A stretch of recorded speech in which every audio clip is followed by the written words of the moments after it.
আসিয়া তিনি এই দুনিয়াতে থেকেই আল্লাহ রাব্বুল আলামিনের কাছে আরজি জ্ঞাপন করেছিলেন, জান্নাতে একটি ঘর বানাইয়া দিও। এই সম্পর্কে একটি ইসলামিক নাসিদ আমি উপস্থাপন করব ইনশাআল্লাহ। আপনারা সকলে এই মনোযোগ সহকারে শুনবেন। আমি গানের ভাষায় আল্লাহ রাব্বুল আলামিনের কাছে প্রার্থনা করব। আমাদের সকলেই তো টার্গেট জান্নাত, ঠিক কিনা কোন? শুনি তাহলে।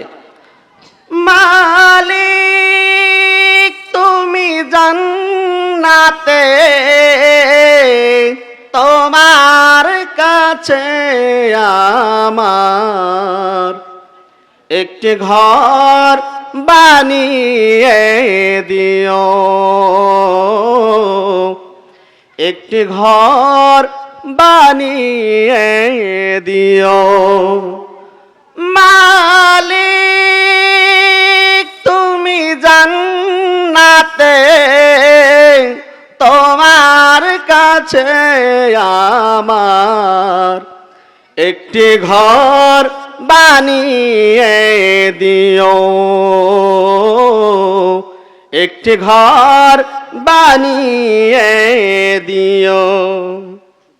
সে বিভীষিকাময় মহাদিনে তোমার প্রতিবেশী করে নিও। মালিক তুমি জান্নাতে, তোমার কাছে আমার একটি ঘর বানিয়ে দিও, একটি ঘর বানিয়ে দিও। যেদিন কেহ আসবে না কারো কোনো কাজে, যেদিন পাপী পাপের বোঝাই মরবে লাজে, পুল সিরাত পার হতে গিয়ে পিছলে যাবে কত পথিক, আবার কেহ পুণ্য নিয়ে পার হয়ে যাবে ঠিক ঠিক। সে মহাদিনে মহাক্ষণে, সে মহাদিনে মহাক্ষণে পার করে তুমি দিও।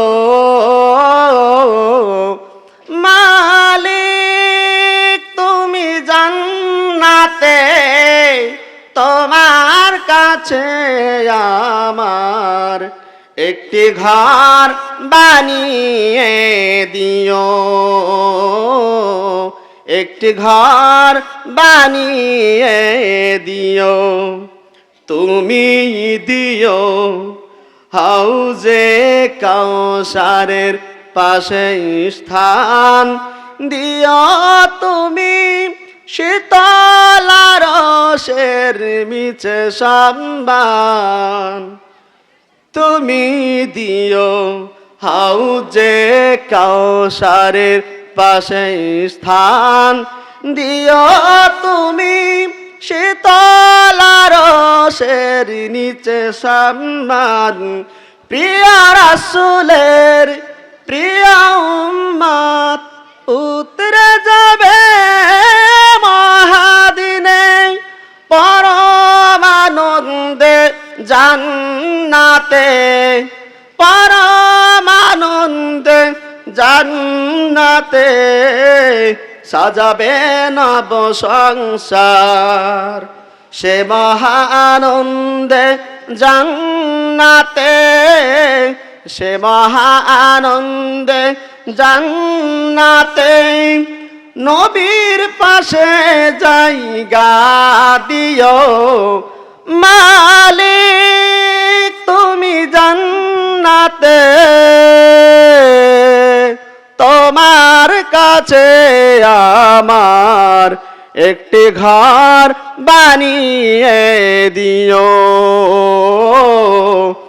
একটি ঘর বানিয়ে দিও, একটি ঘর বানিয়ে দিও।